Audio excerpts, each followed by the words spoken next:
This is the WFNY BrownsCast. Browns lose to the Patriots 38-15. I'm your host Joe Gilbert with Taylor Jedrzejek again. Taylor, how you doing? Um, I might be doing a whole hell of a lot better than I will be this week. This time next week when I am not watching the Browns. So And we may be feeling better after 10 o'clock tonight, hopefully, based on the yeah, Guardians. But yeah, that was a rough one. Again, this is the BrownsCast. We're brought to you by Breaking Tea. Breaking Tea has a great selection of t-shirts, Cleveland specific. They have a wide variety if you're not even a Cleveland fan, which I'm not sure why you're watching this if you are. Uh, but they have a great collection of Browns, Cavs, Indians centered t-shirts. So go to breakingtea.com/WFNY and you can get up to 10% off. So yeah, breakingtea.com. And yeah, this game was just awful. There's there's no sugarcoating this one. yeah. There's not a whole lot of words you can Yeah. say. I have to say, this was probably the worst loss in Kevin Stefanski's Browns career. The Patriots game last year exists. Yeah, but like this one was they just came out flat. Like that was like they were just completely beaten last year. Like this one, they looked lifeless for 3.5 quarters. They tried for a half a quarter but then just kind of didn't have enough. It was just awful. The offense was terrible. Brissett was terrible. The defense played okay in the first half, and then just remembered. Oh, we're the Cleveland Browns defense. We're supposed to be bad. Yeah, I mean some of the scoring at the end, I'm not sure I can necessarily fault the defense for. They did their job when they were down right after the onside kick was taken from them. They did their job. They forced a punt, and I think after that, you're just like, what the hell are we even doing? Yeah, it was. Well, let's kind of start with the offense. The No, defense was. that was the worst offensive game since the last time they played Bill Belichick. Yeah, yeah. Brissett was he was worse than week. I tweeted out that this was week one. Brissett. This was worse than week one. He was not good. He was missing a lot, which happens with him. But his accuracy was just all over the place. It was bad, and when there was no run game, which the Patriots kind of they played for it. They did exactly what the Browns did in the first half, and they had a quarterback, and Brissett just didn't play well enough to overcome it. If there was no run game, if there was no run game for this Browns team, Brissett's not going to be able to do anything. That shit showed out today. It was I think we ended up with 70 or so rushing yards. 70 exactly. Yeah. So yeah, they came to play. The Patriots came to play. They knew what we should have known. Like Bill Belichick is one of the greatest NFL minds. He can game plan with the best of them, and he knew exactly what Cleveland does well, and he game planned it and said, "Hey, Jacoby, go beat us," and he didn't. He played awful, and this is where we're at. No, I mean this defense is built to take away your best thing and then screw up the other one. The way that they run their defense, it's not friendly to quarterbacks, especially quarterbacks that aren't necessarily starters in the league. I don't have a stat in front of me, and I do not have the energy to look it up right now. But I can't imagine Bill Belichick has lost to very many backup quarterbacks. That would be a good stat to know. Yeah, it was.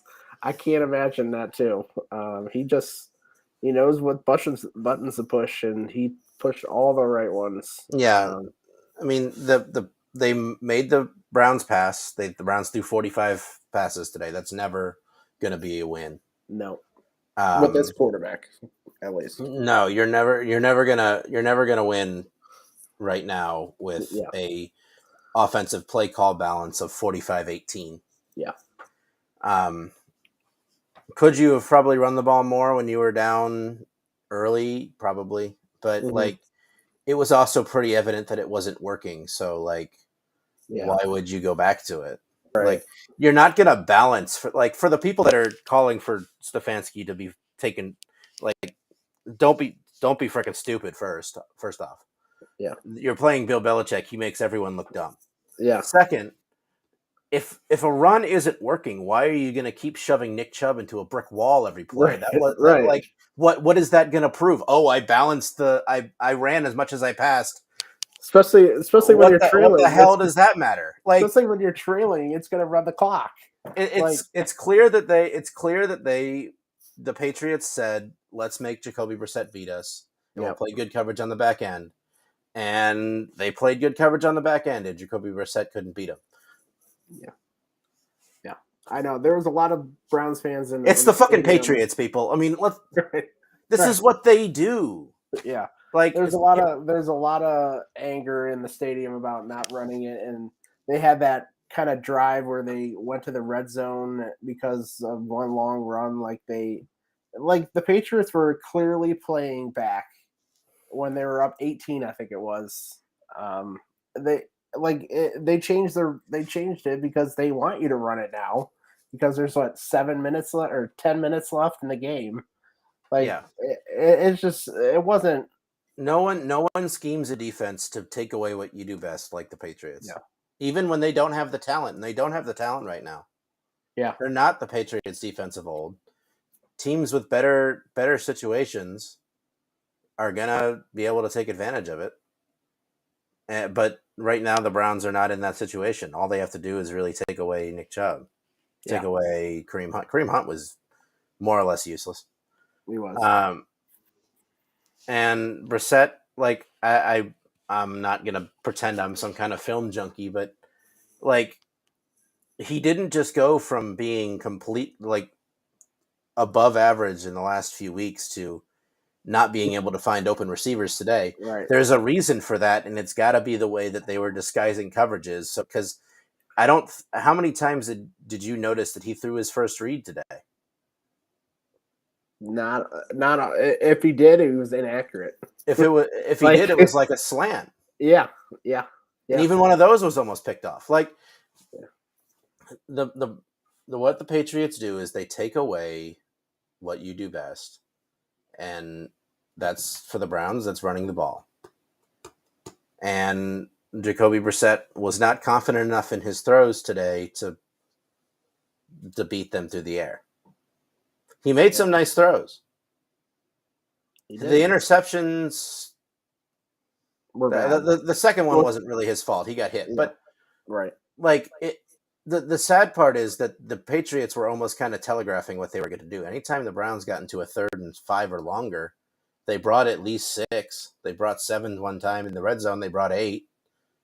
Like, isn't that a novel concept? Well, to be fair, the Browns defense did bring a lot of extra guys in the early part of this game, and then stopped. No one, but it wasn't working. So why keep doing it? Like, the Patriots are able to pick it up. I think the more that we watch this defense, and honestly, the 38 points they gave up today really wasn't indicative of how they played. I think obviously giving up 309 yards passing to Bailey Zappi is very bad. Yes. We told them that we wanted them to sell out to stop the run today. They only gave up 76 yards rushing to Jamar Stevenson. Yeah. And 31 of those came on one play. Like, right. They did a decent job stopping the run this week. They did a decent job taking away what the Patriots were going to do. But it just goes back to what the whole problem with this defense has been. Like, this scheme, they just can't play the scheme. They allowed Bailey Zappi to throw complete 24 passes for 309 yards.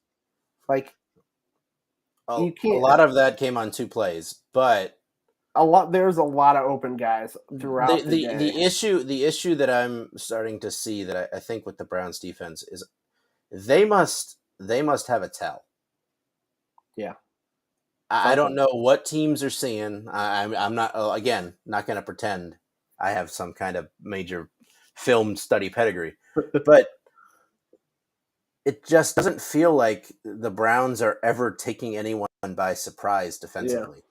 Yeah. Oh, they're going to bring pressure. We're going to have 8 guys to block, and we're going to find the open guy in the back end. Right. Oh, you're not going to bring pressure. We're going to run a simple play that beats your zone or beats your man and pick up 8 yards, and it's not going to matter. Yeah. Like there's no third down that's safe. Like they can't get off the field, and it's like they had a lot of long third downs, and they still completed it. It just, I mean, there was definitely some positives to take away from how the defense played. Again, I mean, Bailey Zappi, but the tackling wasn't as bad. The tackling seemed pretty improved, actually, except for one play. But those 2 guys kind of ran into each other. So yeah, it happens. On that play, actually, the issue was JOK got completely bit on a play action fake and was 10 yards out of position. So yeah. And then on the other passing touchdown, Delpit just fell down. Like, obviously you don't want to fall down, and you don't want guys to fall down, and that's not an excuse. But see, I feel like though he fell down, but that was for bad technique. He was faked out of that play. He bit on the play action. He bit on it. Like, that's on him. Like, tripping it happens, but when it's because of you just are unable to kind of keep your keys and stick on your guy, that's on you. Like, I just can't. This defense is. I just can't get over it's Bailey Zappi. It's just he looked really good. Any praise you want to give them comes back to the fact that they gave up 300 yards to Bailey Zappi. Yeah, I want to give them some little modicum of praise for continuing to do what they did than the previous weeks, or last week anyway, which was force field goals. Yeah. And, it was 24-15, and they had just made a big stop to get the ball back with 6 minutes to go. And Chester Rogers, who we signed specifically to catch punts, drops a punt. That was literally the most summed up play. Just to sum up that whole game was that play. Like they did. I understand that he was staring directly into the sun, but when you're signed specifically to do one thing, do that one thing. You got to do that. It's just like long snapping. If you have a bad snap, you are not long for this. That's your one job here. Yeah, but I definitely agree with that. It's you just can't praise this. Like, this defense gave up 300 yards to Bailey Zappi. That was bad. It's another week, and I just don't know how you can continue with Joe Woods. I don't even if it's the players, you got to do something. You're running out the same thing each week. There's no point of just continuing the same thing each week. It's the definition of insanity. Doing the same thing. At what point do we start to question whether or not the defensive players are actually good? So yeah, you could definitely do that, but at some point, I understand. Joe Woods probably, if this was a team that wasn't trying to fight for anything, a semblance of anything, the Panthers just fired everyone, but the Panthers aren't really playing for this season. The Browns still probably are playing for this season. At what point is enough though? Right. I think we both kind of decided last week was enough, but when that news didn't come out Sunday night, Monday morning, we kind of knew what it was going to stick around for one more week. Right. And for a while, you couldn't necessarily blame the defense today, and then the second half happened. The first part of the second half happened. The two late touchdowns at that point. Whatever. I didn't like the effort, which is also coaching you on that after the fumble. That was sad. They gave up. I think it was the first play or the second play. the reverse handoff. It was the first play. Remember when I said they ran a lot of reverse action last year? Yes, you did. Yeah, that was awful. They I ran don't two think. plays of reverse action last year. Yeah, I think they scored on one of them. This year, their first play where they ran reverse action, the Browns completely killed it, and then the second one they scored a touchdown. So I don't think anyone even touched the guy on on that touchdown run. That was that looked like a defense saying, "Why the hell are we even out here?" yeah, seriously, that was bad. But yeah, it's just at this point, this is what my thinking is. Like, you have to do something. I know that's not a great excuse to make, but like, if you're running the same, like, it clearly doesn't work with what you're doing. You have to make changes. Like, there has to be something. Like, you can't just change the whole entire defensive personnel. You can change something. You can change who's playing, who's calling the plays. I just But the issue, like, and this is what I keep coming back to too. There's two reasons that like Joe Woods probably still has a job. One, there is absolutely no one else on that defensive staff that has ever called a defensive play in their NFL life. well, So I think they did actually say they did. I think it was Tarver, or I forget who it is. There, someone brought it up last week. You keep talking, but I'll look it up.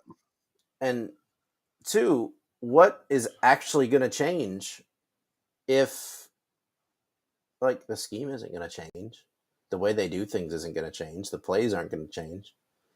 Maybe the sequencing and what they do it changes, but what are you going to do? Like, you're still going to be running Joe Woods' defense. He's just not going to be calling the plays. I hear that, but like, so I understand. Like, I don't think he's the answer either. But like, yeah. are you going to improve if you fire him? I don't know. I don't think so. But is there like, is there anything like? Is it going to go worse if you do it? Like, is there like? There's at least a chance that they could improve. Like, they're just sticking with what we're doing here. I don't see how this defense improves. They're doing the same damn thing each goddamn week. I know. It's the same problems every week. Like, there's an equal chance that it gets better as it gets worse. That's the risk you're taking. yeah, and so be it. I don't know, man. No, and I'm not like advocating for his job to keep his job. Like, but I just don't know how it improves. Like, I don't see how it improves if they fire him. I mean, maybe morale improves. Maybe that helps. I don't know. Like, it depends on who is who are the parts of the defense that don't believe in him, as we found out a couple weeks ago. Right. I mean, I don't know. Yeah, they didn't have Denzel Ward today, but like, I don't know how much difference that would have made. Martin Emerson did get picked on a lot. He did. Yes, he did.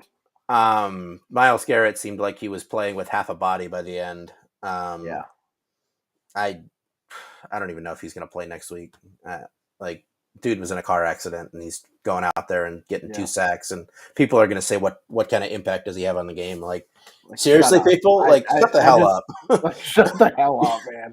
You go get in a car accident and see what you're doing 2 weeks later. That is the one guy. Just don't say a goddamn word about it. Today is not the day to question his effort.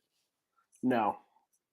I don't know if they showed it on the camera view, but his arm and shoulder area was not well for much of the game. He had no business being in there, and I think the only reason he was still in there, potentially hurting himself and missing games now, is for those stupid people on Twitter that say he doesn't affect the game. Pretty much. And yeah, congratulations, you idiots. Yeah. Our best player is now going to be even more injured. Yeah, it just... I'm a little on edge today. I don't know if you can tell. I know. The language could be a little more colorful, but I'm trying to keep it nice. Oh my God. Yeah, it's bad. That was a bad loss, and yeah, I'm not gonna blame Stefanski for the play calling. I think it was No, it was what situationally yeah, fine. it was situational fine. It was it The, was more the thing that I am more upset about with Stefanski is they just look dead. They look, especially the first half, they showed nothing. Like there was no enthusiasm. It just like they just played flat and they played like a quarter. I mean, probably less than that, like 2 drives where they showed some excitement. I don't even think the first half was bad. Like they were playing pretty well defensively. Yeah, but They gave up a touchdown late. The offense didn't move the ball, but I think how I wonder how many times in his career at this point Bill Belichick has seen this offense. How many times has he played against the Shanahan offense? yeah, he probably Like knows.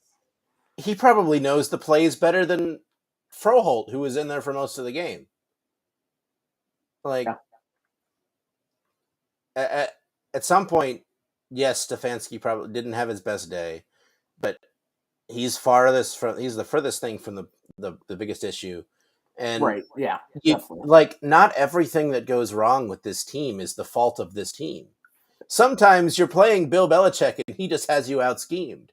Like it happens. It's allowed to happen. Bill Yeah, Belichick can be the best coach in the history of the league and have your offense schemed up. Like right. it happens that way sometimes. Yeah. So There's only one underlying problem that has continued throughout all 6 weeks now, and it hasn't been Stefanski. It hasn't been the offense. Hasn't been the play calling. It's been the defense. So yeah, I definitely agree. It was just frustrating to see that they looked flat and they allowed Bailey Zappi to they they allowed him to stay in the game. Like they could have really kind of gone up in the first half if the offense had any sort of idea what they wanted to do. Um, any idea of if Brissett wanted to play well, like even if he played average, like he played below average, and I it mean, killed him. It it's really it's killed not him. even like their offensive production in the first half was bad. It was bad by the standards they had set in the previous games, but like taking out the first 2 plays of the game, which resulted in a pick, like they had a drive for 54 yards, a drive for 20 yards that ended at the 18-yard line on the sneak. They had a 38-yard drive that ended at midfield, and then the 42-yard drive that ended with a field goal right before the half. Like it's not like they weren't moving the ball. They weren't doing it as efficiently and as effectively as they had in previous weeks, and a lot of that's just the scheme, the defense you're going against. Like they seem to know what they were going to do, and Mhm. that's not a knock on Stefanski. Like the No. Patriots do this to everyone. Like again, I they didn't have a good day, but you can't necessarily blame the offense for what they did. I mean, Yeah, this is the first game they let them down. Like they didn't do their side of the. they didn't have a good game, but Yeah, the defense. I mean, they were down 10-6 at halftime. Like that's not an insurmountable lead.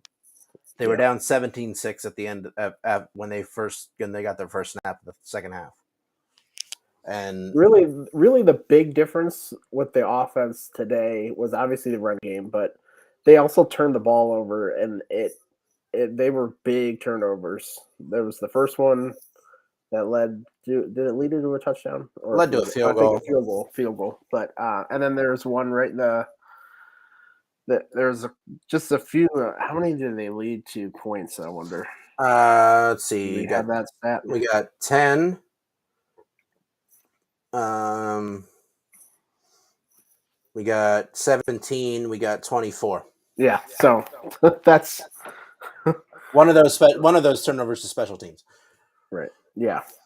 But yeah, that was the difference. We talked it in our preview. Don't beat themselves, and they did. They beat themselves Quite and badly, actually. quite badly. Yeah, they they 4 turnovers. That's what I think. Is that double? Doesn't that double our season total? I think we had 3, maybe 4. Yeah, It might double the season total. yeah. I don't know. So it was a bad day for the offense, but the defense just again didn't step up. Yeah, I don't know what else you could do. No, I don't know. Yeah. So we're what 2-4 and heading into who do we play? We're going to Baltimore. Oh gosh, who also Yay! lost. Yeah, they lost, and Like the Bengals this, unfortunately won. But that's the most frustrating part of this. This division is not great. no, they're a Like game it out of is, first place. like it is not great. They'd be in first place if they hadn't thrown away 2 games. Yeah, right. Like Like they had 2 games handed to them on a platter and said, "Nah, I don't want that." yeah, this was literally their first loss. Like kind of where they really weren't never in the game. And They never really had a even then, chance. they were in the game. Right, right, true. But like they didn't have it. They didn't fumble it away. Like they just No, kind of they didn't they piss got away a beat. chance to win the Yeah, game. They they got got beat. they got But beat. I don't know. I mean, Lamar Jackson threw a pick to lose today. The Bengals struggled with the Saints, who don't have any of their players. Pittsburgh won somehow. Nothing makes sense. The NFL is a shit I show, know. Yeah, and the Jets won. for I all think. Right? we're gonna talk all kinds of shit about the Browns this entire week, and I wouldn't be the least bit surprised. Like I, They come out and beat if they went out and blew out Baltimore at Baltimore, like at this point, I wouldn't be any more surprised if I woke up tomorrow my head stapled to the carpet. I have to say, if the track record of Joe Woods against Lamar has been not as bad as No, like it's been pretty good. it's actually the one team that he actually has kind of played well against. So I Yeah, would not be surprised. that in Baltimore or not Baltimore, Cincinnati. Who they get Yeah. the week after that? True, right? So like I know it's bad and it was a bad game and they lost to Bailey Zappi, but they have 2 get right games coming up. Like they can beat 2 division rivals and I mean, if they're 4-4 and 3-0 in division, that's like that's really good, especially in what this division is doing right now. Like having a 3-0 record is going to be really like division record is going to be huge this year. Like this also is going to it doesn't seem like the Buccaneers are it chief. no. So maybe that game isn't going to be as tough as we thought. But Yeah. Yeah. It's going to but they got to do something. They got to if they play like today, they're not winning either. Like you gotta find a way to at least win one of the next 5 games. That's the minimum. Like if you're 3 and if you're well, no, you got to be at least 4-7. You got to win 2. Yeah, they can't. Yeah, but you can't be 3-8 and still have a chance and still have a hope. Like sure, Deshaun Watson can lead 6 straight wins. Yeah, we should. Yeah. Okay. Yeah. I'll believe the Browns winning 6 straight games when I see it, and I don't think I've seen it in my life. No. I do not think they've won 6 straight games in my life. I would have to look this up, but 5 in a row. Remember that end of the year, or was it 4 in a row? It was 4 in a row. It was Mangini. I think that might have been the longest. And of course, there's tweets coming out now that the Browns are 7 and what is it? They've lost 12 of 19. So, yeah, that's not great. I mean, it's not great, but you've played with 2 backup quarterbacks essentially. Yeah, yeah, yeah. It's just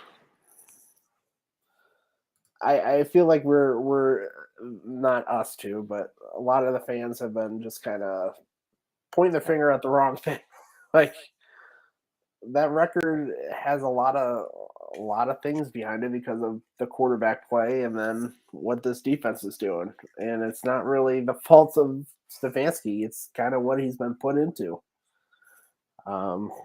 Yeah. I know I'm critical of him today, but overall I'm not critical. I think he's the furthest from the truth or from the problem here. So hopefully Haslam is not stewing over anything because you never know with that guy. No, I mean, again, Kevin Stefanski's seat is still pretty cold. It should be. At least it should be. I mean, it's about like if it used to be a block of ice, now it's a bleacher seat in a 50-degree day in Cleveland. Like it's not frozen, but like Now the seat of Joe Woods should be the seat of Joe Woods might as well be the fourth circle of hell. should be in flames. But yeah. Hey, if you want some positive, Cade York was 3 for 3.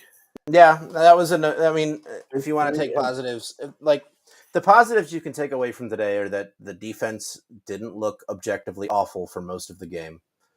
The Cade York bounced back from having hopefully his worst week of his career, to make 3 field goals. I think Cade York was pretty much the only positive. I can't give a positive on the defense. I know. I just can't find any. The defensive tackles didn't get blown off the ball today. That is a good point. That we at least improved in that department. Like the defensive tackles were actually making tackles at the line of scrimmage today. Yes. And the tackling was pretty good. There was some time where it was better. Yes. Yeah, there was one play where Jacob Phillips, instead of wrapping someone up, tried to hit him, and it was the tight end screen, I think. Yeah. Instead of wrapping up the tight end, he just kind of shouldered him, and the tight end obviously doesn't care. So, I mean, it's a tight end. They're not going to fall down to shoulder checks most of the time. Yeah. So, like, wrap him up. But for the most part, I would say the tackling improved. That's about it. That's all I got. Yep. Onside kick game looked pretty good. Well, if we ever need one again, it didn't look awful. They looked like they could actually recover one. Didn't look like a hopeless cause. Well, and until one of the players doesn't know the rule, touching the ball. Like, dude. Like you didn't even have to do that, man. Also, like I know the Patriots they had a lot of penalties today, but I feel like anytime it mattered, the Browns got jobbed. They really did. Nothing went their way. Like calling a hold on Jedrzejek Wills when the defensive lineman has a grasp of Jacoby Brissett's eye is I know, right? Is pretty not great.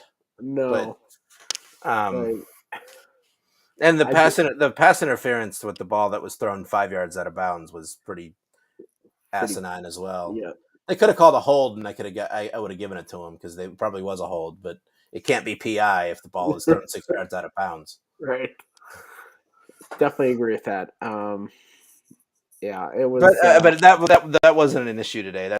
It was just a minor annoyance in a list of large annoyances. It was just like more frustrating. It was like, oh god, just another thing. Like just that the onside. Like obviously that was the right call, but like it just added to the frustration. Well, the issue was it didn't feel like that was conclusive enough to say that. Oh yeah, he definitely touched the ball. Like there was no camera angle that conclusively showed that he touched the ball. Yeah, true. You could use your brain. Like, okay, this probably did, but in the NFL, you shouldn't be doing that because it's got to be conclusive. Yeah, yeah. Like I get it, but but yeah. I don't know what more to say here. If Joe Woods has a job after tonight, I don't know how, but I mean, Jacoby Brissett apparently led the team's second team players only meeting, and We're 6 weeks into the season. Oh my god. Like, cool. It's great. Level we're at. Well, this is the full team now. Wasn't it just the defensive side had a? Is this a full team players only meeting? And I think the first one was just a defensive one when after I think it was the Jets game. I think it was. So maybe this one will help. Yeah.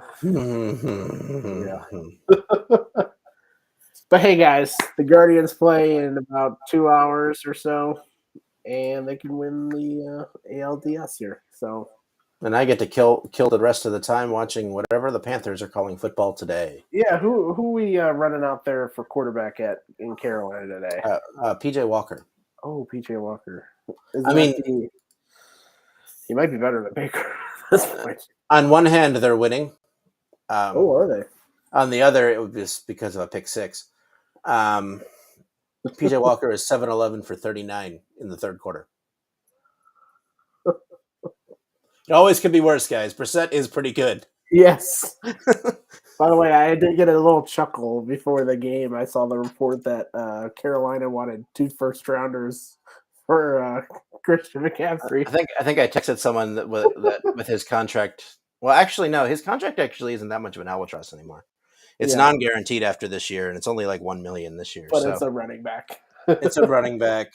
I said you'd be lucky to get a second for him. Yeah. I don't know, but that's not why we're here. Yeah. Now, if the Browns can swing a trade for like Derek Brown or Matt Ioannidis, that might be kind of chill. Right. Please. Maybe Shaq Thompson. I don't know. An edge rusher would be nice because that was awful. Besides Matt Hills, there was nobody else. Like nobody. No one even got close. The issue that the biggest issue I had with what they did today is that they had this, I guess, plan to pressure the quarterback with blitzes, and they didn't get there. None of those blitzes got home. Like, they pressured him a lot early on, and the Patriots just seemed to know what they were doing. Mm-hmm. Like, yeah, like that's the problem. Like, it just seems like nothing is confusing the opposing offense.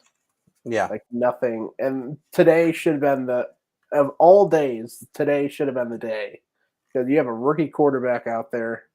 A rookie. I don't know what round did he get drafted? Way late. Was he even drafted? I don't even know if he was drafted. I don't even know. I don't even care. Right. Like, this was the day that they should have confused the opposing offense, and they didn't look confused. Well, let's put it this way. He was playing well enough today that the broadcasters felt the need to tell the story that he was named after a sitcom character in the 90s.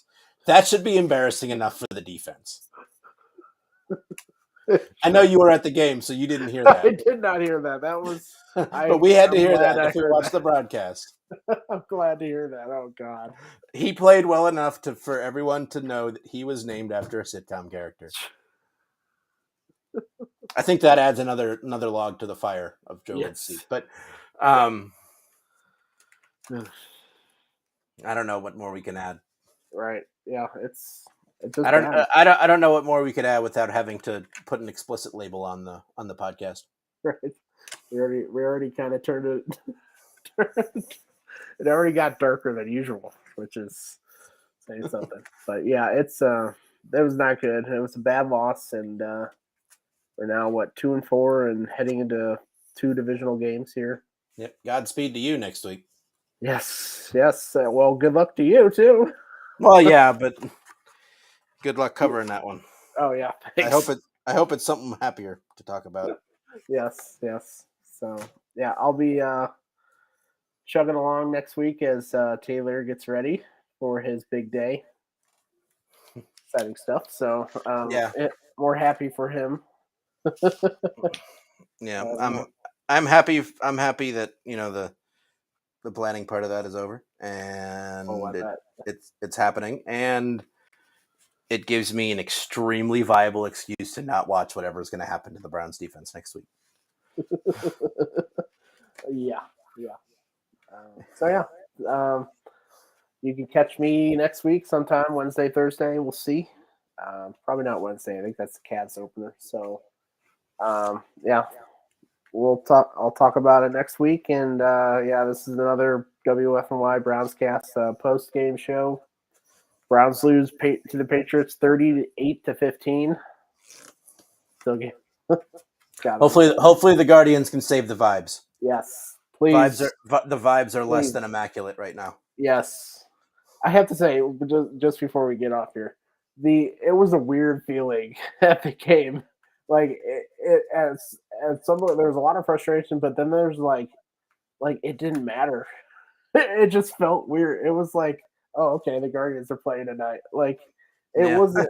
Let's go out and get back to our tailgates so we can get the lather going again for the Guardians game.